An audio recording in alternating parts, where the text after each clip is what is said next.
Au XVIIe siècle, Johannes Kepler a énoncé 3 lois qui décrivent le mouvement des planètes dans le système solaire.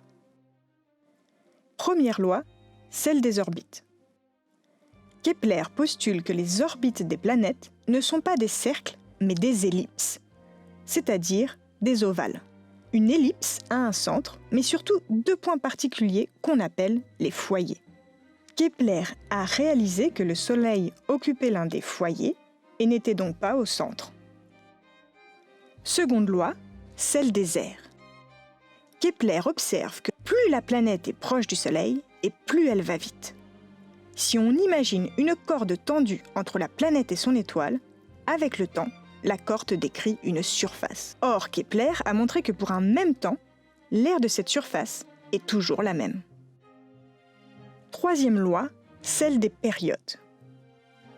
Kepler constate que pour n'importe quelle planète, il y a une relation entre le temps qu'il lui faut pour faire le tour de son orbite, c'est-à-dire la période de révolution, et la distance par rapport au Soleil.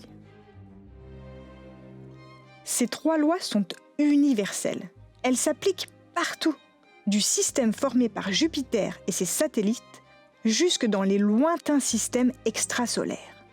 Kepler construit ces 3 lois de façon empirique, grâce aux données de Tycho Brahe. Il a bien l'intuition d'une force attractive, mais ne donnera pas d'explication à ces lois. Cette explication sera donnée par Newton qui dérivera mathématiquement les 3 lois de Kepler de sa théorie de la gravitation universelle.